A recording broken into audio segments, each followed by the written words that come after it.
días, buenas tardes a todas y todos. Good afternoon or good morning, depending on where you are. I'm Karin Stein, and I'm one of the field organizers of Moms Clean Air Force and its EcoMadres program, a national organization of over 1.5 million members where we fight every day to protect the health of our children, all children, and communities.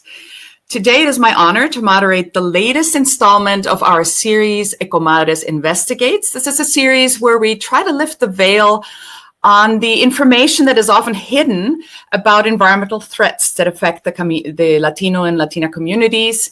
And more importantly, maybe, or equally importantly, where we talk about community-based solutions and alternatives.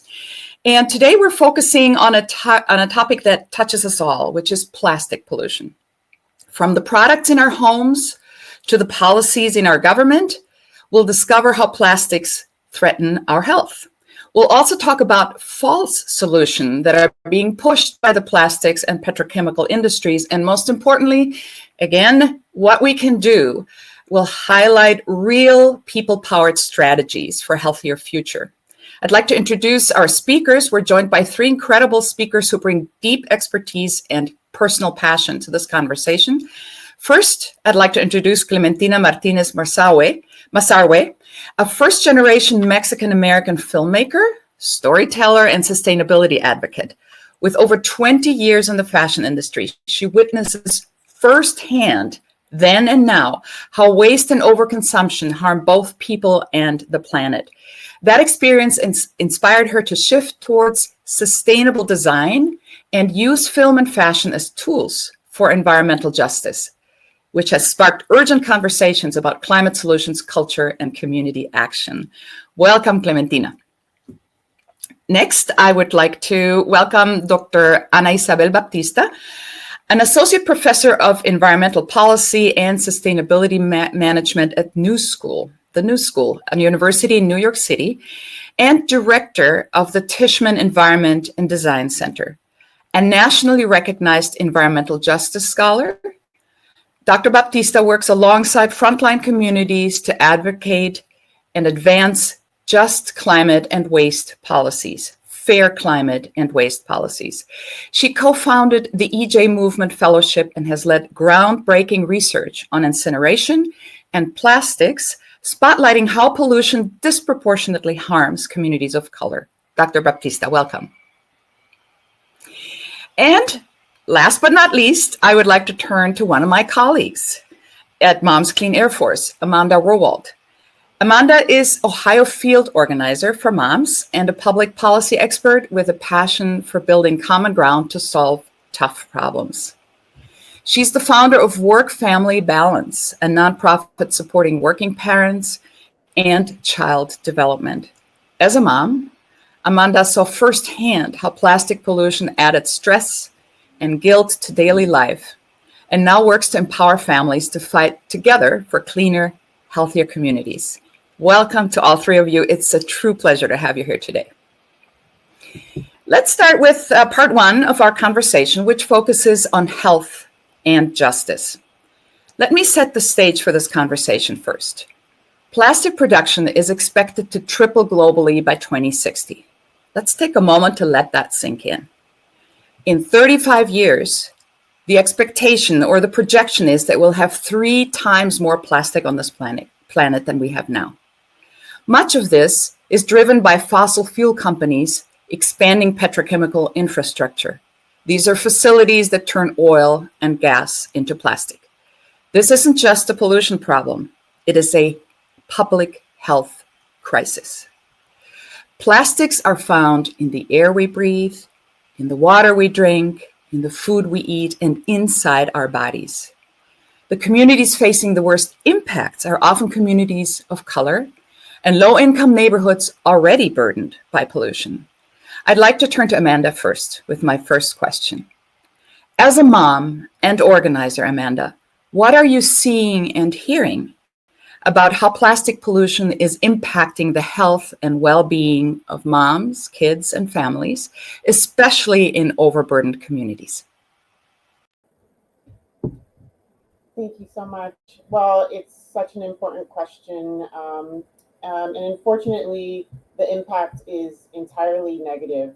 Um, the effects of plastic pollution, they affect all of our physical health, all of our body systems, our cardiovascular, respiratory, even neurological and reproductive. So the impacts on all people are really devastating and very negative. But there are also groups like pregnant mothers, children, older adults that are especially impacted by the effects of plastic pollution. And this can range from a variety of things. For pregnant women, it could lead to adverse outcomes like miscarriage, um, low birth weight, even birth defects. So the overall impact is definitely negative, and it impacts us in so many different ways. And again, it impacts us all, but it's especially harmful for pregnant women, children, and older adults. For children, it impacts their daily life. Now, like my kids, we are oftentimes affected by the Canadian wildfires, and the smoke causes us to have air quality alerts where my children are not allowed to go outside. And we all know that playing outside is good for children's physical development, and so it's having an impact on children's health in both their physical ways, but also just putting stress on families, making life more difficult, and really causing people to have poor mental health as well. I think the outcomes are negative in both physical and mental, poor for physical and mental health. To be that if it affects us on all levels, this is a most important conversation we're having today. My next question is for Clementina. You've spoken powerfully about the connection between your family's background and your commitment to justice. How has your upbringing shaped your understanding of environmental justice, and why is plastic pollution such a critical justice issue today? Who is most harmed? And why are those communities so often left out of this very important conversation, keeping in mind the incredible health impacts that Amanda just highlighted?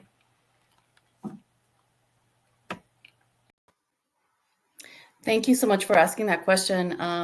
It really goes back to my childhood. I lived on a migrant camp. My father was a farm worker and working in the fields. I remember, those conversations that when he came home from work, saying that he was out, in the field in the cosecha and being sprayed by the pesticides, the planes that were coming down and spraying all the farm workers. Of course, that was before those chemicals were banned, but they were exposed. And I just remember thinking to myself, my young self, at like 5, 7 years old, thinking, how is this like allowed? Why is this possible? And why do the Latino communities not have as much worth in other issues with the environmental impacts? So I really, it really stuck to me, really, really heavy, and how unjust that was. And even though I didn't go the route when my dad had gone with getting more involved, like with Cesar Chavez and Dolores Huerta, to campaign for the farm workers, I always knew I wanted to do something that would make a difference in regards to the chemicals and the toxins. Being very creative at a very young age, I went into, upcycling, and my mom being such a very good seamstress, and also just sharing to me how it's very impactful to use what you already have, what already exists, and to repurpose it. So I was trained at a very young age on how to keep everything in a loop, how to keep everything circular. Unfortunately, I don't think, with most communities, especially those of color, there's, the way that they've been left out of these conversations have been because I think there hasn't been a lot of the connection being made, and if it has, it's almost like we're purposely excluded because we just have so many of these stories to tell. I mean, this is just my story, but it's the story of so many that have worked in farm labor and also in other areas where they're exposed to toxins. You know, living by next to a textile or a landfill waste site exposes a lot of the people of color that are predominantly the ones that are in those locations to all these harmful chemicals. So it's really, really just, for me, it's just growing up with that background and then implementing it into what I got into with fashion, being that textiles are so harmful to the environment, especially when they're made with plastic. And most people don't understand the connection where I always say fashion kills. And they're like, well, how does fashion kill? I'm like, well, 65% of fast fashion is made with plastic. Polymers and synthetics, and those are absorbed in your body. They are also breathed, you inhale them, and it is a health hazard.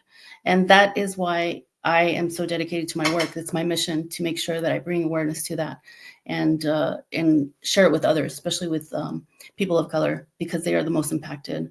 But in a nutshell, there's so much that can be done in bringing more of la comunidad into this into these topics and these subjects that are so impactful on our own bodies, and it is something that I'm hoping that will be more expanded in the next few years with other organizations, including us in these very powerful discussions.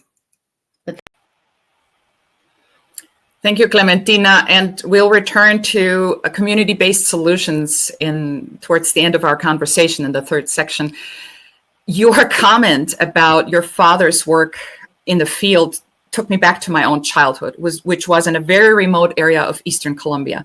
My dad was a farmer, and I grew up on a farm, isolated from anything else. And I remember at the time, the airplanes spraying the rice fields on our farmland and our neighboring farmlands. And I was fascinated and scared. As a child, I felt there's something not right with this picture of these planes coming in and spraying things. And I've often wondered, do some of my autoimmune issues have to do with being exposed to this while I was growing up? But the point here is one thing. The environmental justice issue is often in the communities nearby, but it can also happen very far away, because later in life, I found out that some of those chemicals had been banned in the US, but they were still being sold to countries elsewhere where they hadn't been banned, and knowingly, committing these environmental crimes, really. Dr. Baptista, let me ask you a question. From a policy perspective, how is plastic pollution currently being regulated or not regulated across its life cycle? Thank you, Karin. And first, let me say how honored I am to be on this panel with all of you amazing frontline leaders.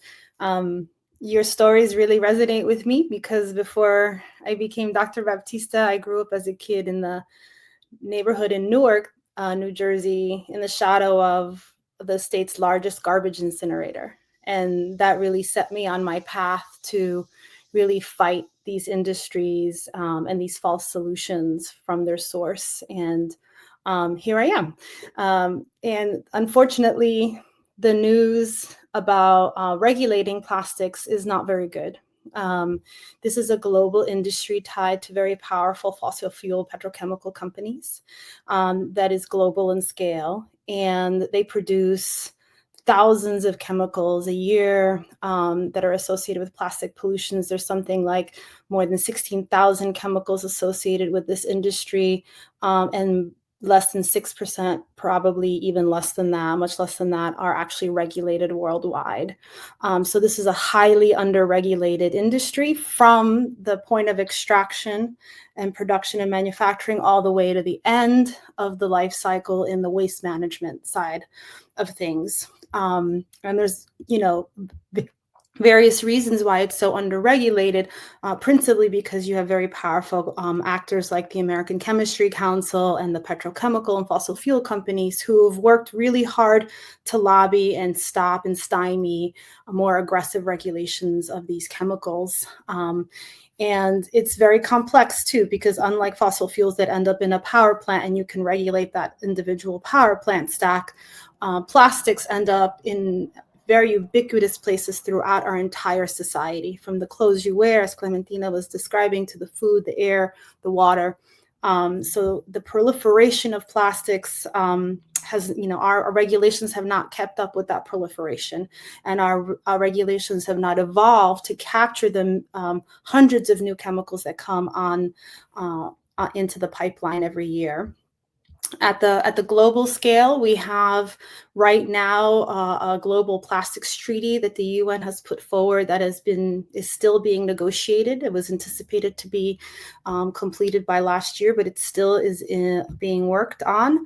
And it's an attempt to try to really start to put some moratoriums and bans and controls in place on very problematic plastics and the proliferation, for example, of single-use plastics throughout the world, and who bears the responsibility for dealing with those plastics. At the national level, we have laws like TSCA, which is the Toxic Substance Control Act. Presumably, at the point of extraction and production, you have laws also, not just TSCA, that looks at, that can stop or ban the production of plastics, but rarely does, because they look at chemicals very slowly. They take a long time. They haven't added new chemicals in a very long time. The Biden administration tried to add new chemicals to that list, and it's still right now, even though they passed those laws, it's being delayed. So the implementation of those new additions, things like vinyl chloride that's been around since the 70s, is still not on that list of TSCA. And presumably we have things like the Clean Air Act and other laws that try to regulate industries at the source of production, but do a very poor job of considering the multiple cumulative impacts that those chemicals have, particularly on communities of color and low-income communities that live in close proximity to plastics productions corridors. There was a law in the last few years called the Break Free from Plastic Pollution Act. It was one of the first real comprehensive attempts to try to get a moratorium on plastic production facilities and new regulations in place that has not passed. And at the end of the life cycle, where we have a lot of plastics and consumer products like plastic bottles and things of that nature, there is still no federal regulations in place restricting single-use plastics. And in fact, a third of U.S. states have passed laws preventing plastic bans. So there's not a national comprehensive recycling mandate. There's a strategy that EPA put forward, but not a mandate. So very weak voluntary measures. States, on the other hand, have this real patchwork of approaches that they've attempted. So we have many states like California and others who have gone ahead with banning and prohibitions of certain plastics or requiring specific recycled content. And imposing taxes and fees to incentivize recycling and alternatives. And some states even have passed extended producer responsibility, which is a law that requires that companies manage the end life management of their products. So states like New Jersey, Oregon, Colorado, Washington, others have implemented EPR. And then you have local cities and towns, municipalities who have passed their own ordinance. Maybe you've heard of some of these where they ban the plastic bags or straws or disposables, but also sometimes do really interesting, innovative things like pass ordinances that say you have to use reusable containers in takeout or eat-in establishments. So, there are some real innovations in policy and regulation happening, particularly at the state and local level. Unfortunately, at the federal and global level, we still need a lot more policy and regulation. Thank you, Dr. Baptista. very quick follow-up question, and I'd like you to keep it extremely brief. But since you also have your eyes on what happens at the international level, do you see other regions of the world or other groups of countries or individual countries taking a stricter lead on reducing plastic problems? And without going into depth, just maybe you can give us a couple of examples where you see that. There are parts of the world that are enacting more with what I would call more aggressive approaches and stances to plastics. There's actually a global plastics law database that is searchable, and you could see how different countries are enacting different types of plastics laws. And the EU has enacted a whole series of single-use directives on plastics, and also an EPR proposal across EU countries.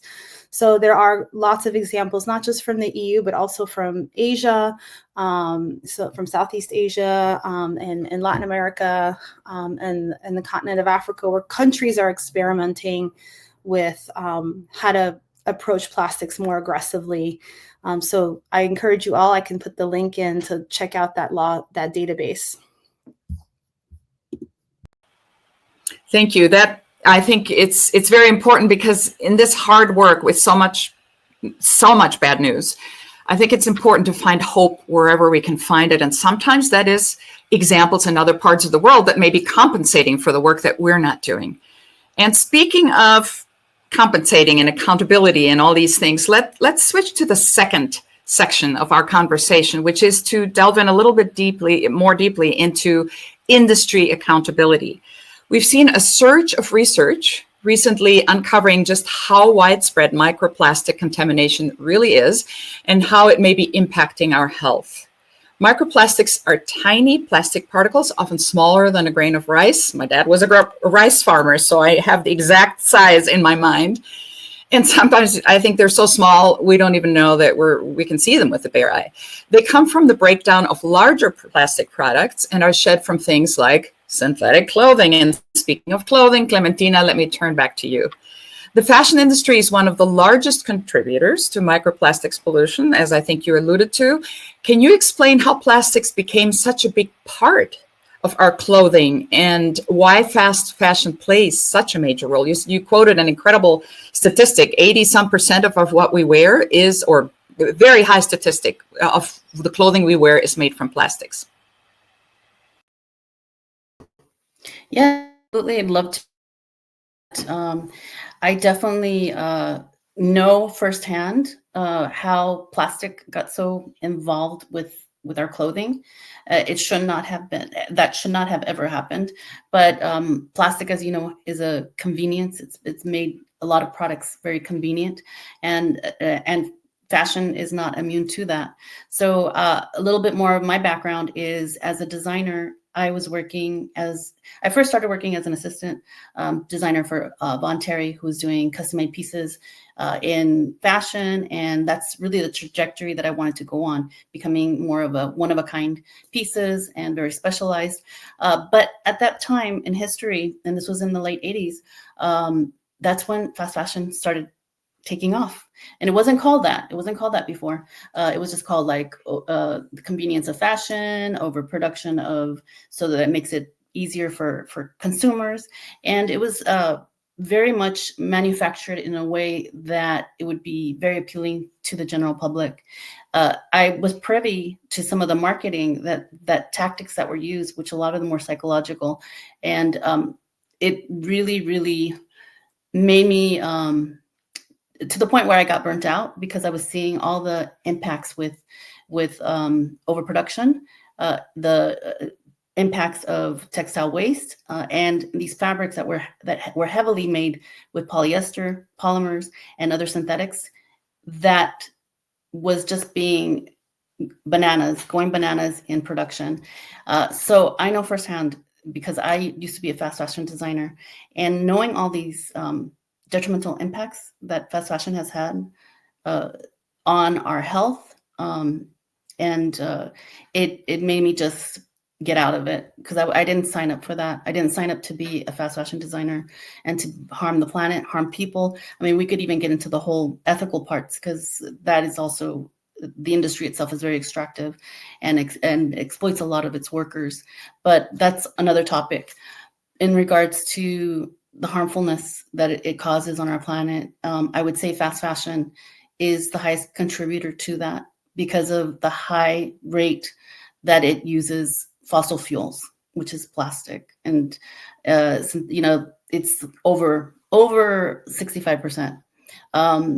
Debatable, 65% to 82%. There's always a debate on that, but it is in the very high numbers. And no one talks about it. No one talks about it because fashion is looked on as more of a social art, an aesthetic that doesn't really matter to a lot of people in other industries. So there's no regulations, and we are definitely on the path to implement more in how we see fashion, because with my work, I'm trying to bring awareness that there are laws that have passed, SB 762, and there's also SB 707, which is the Textile Recovery Act, which that's going to help too. But on a very good note, there's also France that has been moving very forward in regards to implementing regulations, which one of them is that influencers can no longer market fast fashion, which is that's like a big win, because other countries will start to follow. And then also with France, last year, they also made it where it was going to be very difficult for fast fashion companies to produce in their country, because they were going to impose fines. So that's one of the things that SB 707 here in the state of California that passed is going to tag onto. And of course, that's another topic in regards to textile recovery and how to keep all these harmful textiles out of landfills, and how to use the solutions that we have in hand to help us. But definitely a lot of good stuff coming, but there's a lot of greenwashing from fast fashion brands that are trying to really counter everything that slow fashion, circular fashion is trying to do. So definitely support those that are in sustainable fashion, support slow fashion, as opposed to continuing to fund fossil fuel fashion. So I would highly recommend. On the note of microplastics, how they are in the textiles and how they are in humans, it is said to be an average of 32 particles are in our bodies. If someone was to draw my blood, it would have these plastics, microplastics. So there's a lot of studies that are coming out, and I'm sure most people have heard about the plastics in our in our blood, and also in testicles and the placentas. So it is a very strong, serious health issue, and that's something that I'm going to continue to push and bring awareness to. And Clementina, the whole thing, it's not just the clothing industry, it's the food industry. We're so conditioned to think that cheap is good, because we are just now beginning to factor into the true equation the cost of human health and the cost of the environment. And we hope that these movements will do more and more so. And I would like Amanda to speak to this a little bit more in depth. Greenpeace published today a study that over 50 million people across 11 countries are at risk of exposure to hazardous air pollution due to their proximity to petrochemical facilities linked to plastics production. At the same time, we're hearing about these solutions, which I'll put in quotation marks, such as advanced recycling and incineration, that would presumably provide the answer to the plastics crisis. Can you help us understand why these are false solutions and who really benefits from them? That we understand that advanced recycling is not advanced. It's been around for decades in terms of the EPA regulating it as incineration appropriately under the Clean Air Act. So advanced recycling is not new. It's not advanced. It's incineration of plastic waste or plastic trash. And what it does is it emits hazardous pollutants into our air. Pollutants like benzene, dioxins, heavy metals, formaldehyde. particulate matter. This is a highly toxic process. It's not a solution to our plastic crisis. Advanced recycling is a process that leaves us with harmful air pollution, and it produces contaminated oil and toxic ash. So again, this is not a solution to our plastic crisis. It was created by the petrochemical and plastics industries to meet their production goals. They are hoping to profit and grow exponentially and to produce more plastic than ever in the coming decades. So they have offered this up as a solution, but it is a false solution. It merely is incineration of plastic trash, which then becomes a contaminated oil and leaves us with toxic ash and harmful pollutants in our air, and it also contributes to climate change. It emits climate warming gases, which then leads to more extreme weather events, more dangerous weather events. So it is. It leads us away from real solutions, which are to reduce plastic and to come up with new processes and new materials that are safer for us. Plastic incineration just makes us more unhealthy, more sick, and it again is benefits more the petrochemical and plastics industry, and communities, families, and children really are only left with negative outcomes for their health, like you said, both physical and mental health. And so, again, communities suffer, and this is not an adequate solution to the climate crisis. Thanks, Amanda. Let me follow up right away with another question. From your work in Ohio, and beyond, whatever you know beyond Ohio, what are the actual impacts these advanced recycling or chemical recycling facilities are having on the communities where they're located? You already addressed some of these health issues. Can you go into that a little deeper? Because some people live close to these facilities because they have to. This is where they can afford the housing. So talk to us a little bit more about the community effects of having these plants nearby. Sure, of course. Well, as much as it is a false solution, it's offering false hope to these communities. Many of these communities are low-income communities that have already dealt with industry coming in and out of their towns and leaving them in negative disrepair. So this kind of exacerbates that problem and leads these communities toward a path that again, leads to more disease, despair. It offers a lot of false hope. A lot of these facilities even have problems operating. They're not sustainable. They shut down. They're not offering good quality jobs.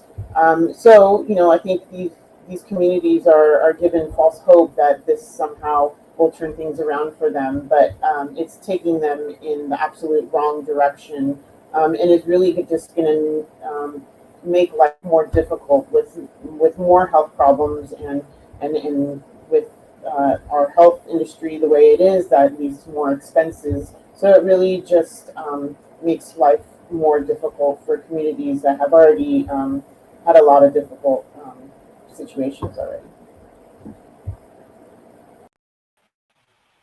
Thank you, Amanda. Let's think about this.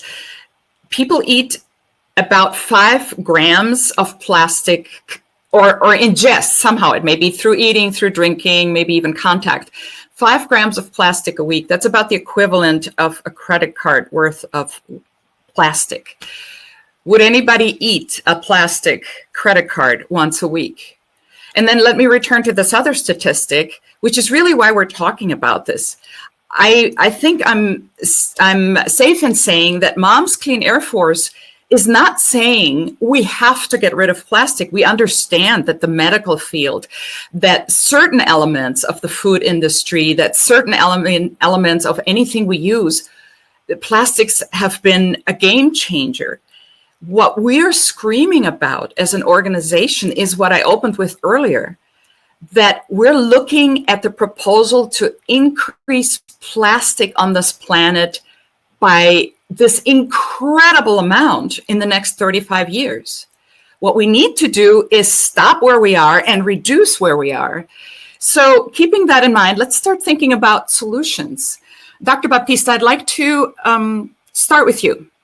We know that systemic change, in other words, really thorough change that permeates all elements of how society functions, that this takes a change in policy. You discussed earlier how difficult it is and how not in favor of this effort to reduce or stop plastic production, increase in plastic production, is the laws aren't helping us right now. But you also alluded to all the ways, it's not just at the federal level and it's not just at the international level that we can act on this. I want you to tell us, first of all, what would you suggest that all governments need to prioritize to tackle plastic pollution at its root? But please also talk to us about what because we know that is slow and it's not happening at the rate we need it. But maybe you can give us also, aside from that, what needs to happen at the government solution, at the federal solution. Tell us more about what we can do in our towns, at our school board, at the county level, at the state level, at the city level. I'd like to point out that Moms Clean Air Force has a program called Moms and Mayors, and we have a tradition of reaching out to mayors specifically. Can you tell us about federal level, and then what can we do at these lower levels? Absolutely. I will say that moms and well-organized moms, environmental justice communities across the country are the American Chemistry Council's worst nightmare, because it is because of the force of the organizing and the push from the grassroots, from the frontline communities to fight this industry's continued proliferation that progress has been made. Much to the chagrin of these powerful entities like the petrochemical companies and industries, there have been really effective organizing campaigns to pass local state solutions, even up to the federal and international level. So I never want to diminish, even though it's a very difficult set of policies to pass, they are not impossible. We know the solutions actually quite well. We have model legislation, we have text of legislation, we have petitions, we have multiple avenues to enact these laws. So what we need is to get organized. And that organizing has already proven effective. 10 years ago, if I told you there would be this surge of plastic bag bans or EPR laws being passed, people would say you're crazy, but that's exactly what's happening. And that's really because of the grassroots effort of people at the very local level. Now, I think some of the most important things to prioritize is the regulation and the moratorium on these industries. We have to sort of stop the spigot, because otherwise these industries will continue to push out cheap plastics in a variety of ways, whether it's in fashion, in single-use products, across the entire consumer spectrum, dumping cheap oil into our environments, into our bodies and society. So we need laws that hold these industries accountable, and there are a variety of ways to do that, not just banning particular chemicals and putting a moratorium on them, but also requiring imposing fees and EPR laws, which says, okay, if you produce a product, you will be ultimately responsible for it. And so those start to push incentives through the marketplace and send signals to these industries that they can no longer dump these things into our communities, and also incentivizing new alternatives, and giving those alternatives, room in the marketplace to make headway. So, for example, there are a whole series of local ordinances and state laws that you can learn about. There's, the Beyond Plastics Coalition, and the Plastics Pollution Coalition that has a series of laws that you can model ordinances that you can take a look at. You can sign petitions, you can bring it to your local municipal city council meeting or to your mayor and say, why don't we have a law like this? Look, these are the towns and cities that have already adopted this. We should adopt it too. So I really encourage people to look at those model ordinances and also the existing laws that other cities and states have passed. That can be some of the most powerful signals to other legislators and other lawmakers that it is possible to pass these laws because they already exist in other states and municipalities. So I can share some links in the chat for that. And it's still not too late to push for a really strong federal bill, the Break Free from Plastic Pollution Act. Reach out to your House representative, your members of Congress and Senate, and tell them that this is an important issue. This is a bipartisan issue that matters to the health and well-being of your community and your children. And passing this comprehensive act is really important to you. Tell them to become a sponsor of that act and reintroduce it. And right now, the UN is still negotiating Global Plastics Treaty. We have U.S. delegates to those negotiations, and those delegates need to hear from, so the members of Congress need to hear from their constituents that that's important to us, that we are represented in that treaty in a really strong way. So again, from the very local level, get those ordinances and those policies in front of your mayors and your city councils, and go to your state legislature with a group like Moms Clean Air Force or others to propose those alternatives and codify them in law to hold industries accountable.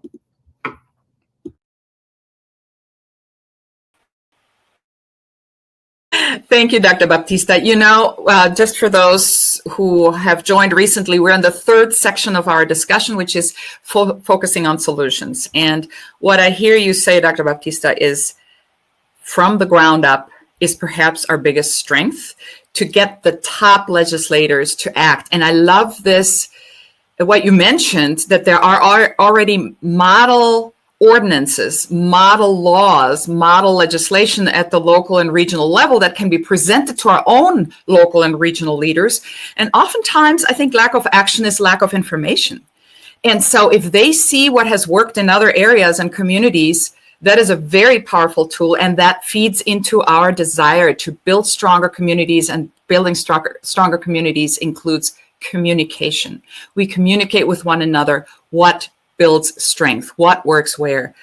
I'd like to turn to my fellow artist. You don't know this, Clementina, but I use art, musical art, in a variety of ways. I'm a professional musician, and in recent years, EcoMadres supported me in creating a new initiative called EcoMúsica, and I created a new ensemble that uses music in messaging in these issues that we are working on, are fighting for. And so as a fellow artist, please talk to us about how you use film and fashion as tools for activism.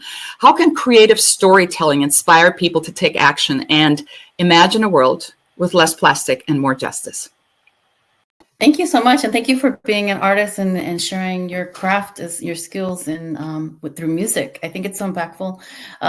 For sure, I think for me, art is the language that the soul, the spirit understands, and since it's my niche area, fashion, film, and art, bringing awareness to the toxins and chemicals that are in fashion, it is very important for me to share these these visuals, whether it's in film or through runways or through art galleries, because I see people's eyes light up who might not understand the academic part of it, or they don't want to listen to someone speaking because that's not their thing, but they definitely can understand a film or an art piece or music that speaks to them directly. And that's what I'm trying to do with my skills, is make sure that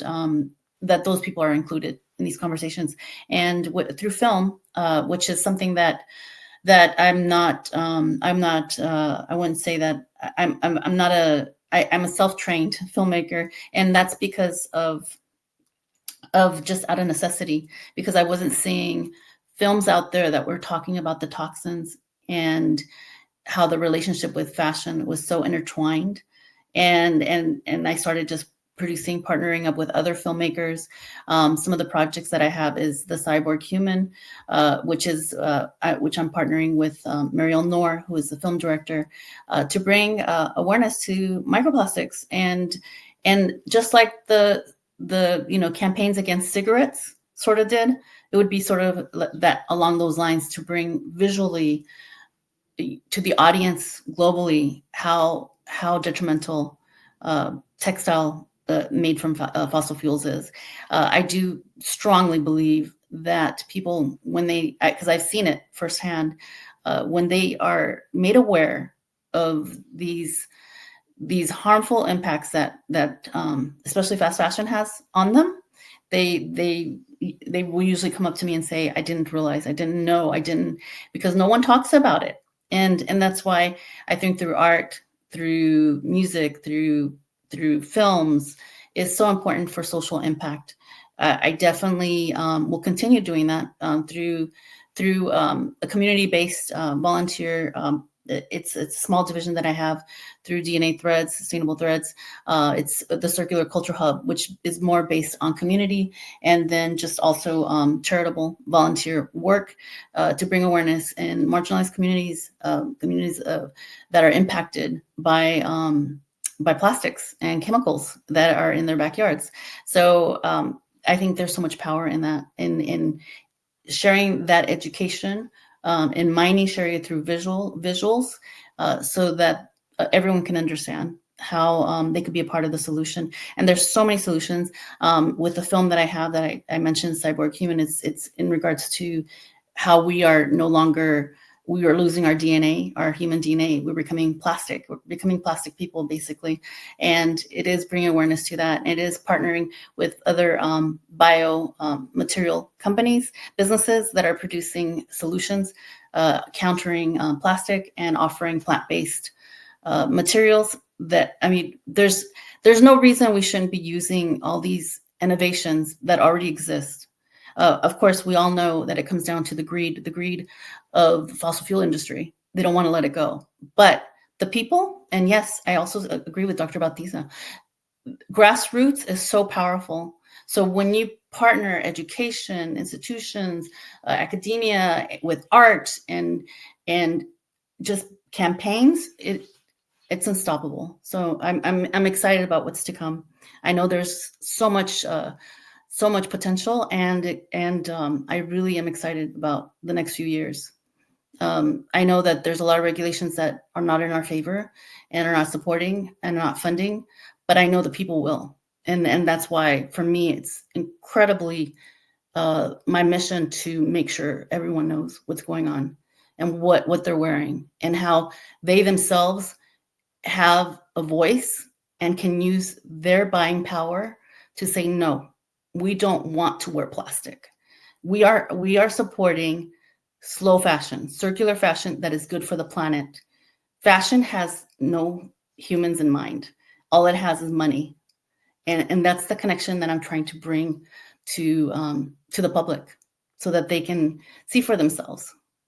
But yes, thank you for asking that important question in regards to my line of work. And thank you again for all your work too in the arts.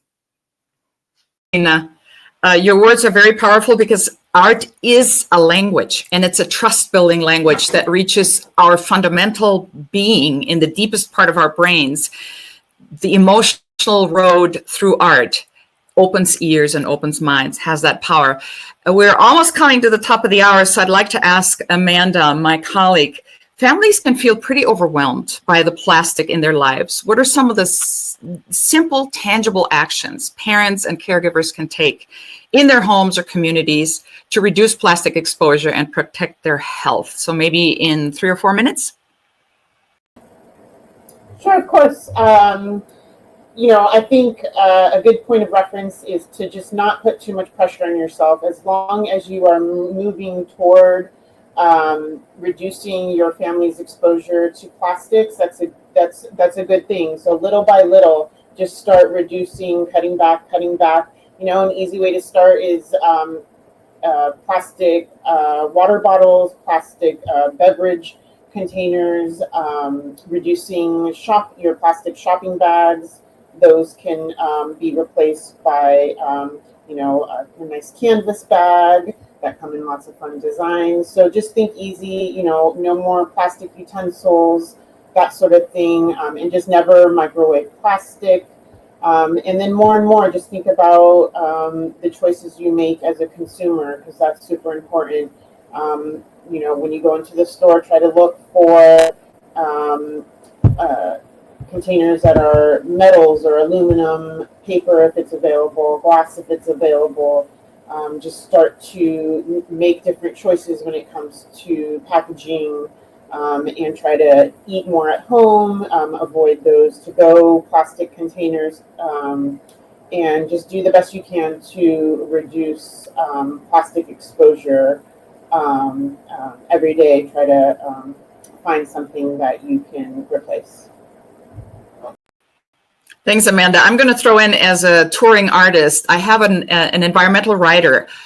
Part of my baggage is I always travel with reusable plates, cups, and silverware for all of my artists, any group, and I give discounts to people who hire us if they provide reusable, non-plastic utensils and plates for people attending the concert, and if they provide us with absolutely no packaged food. So there are little ways that even in our profession we can do this.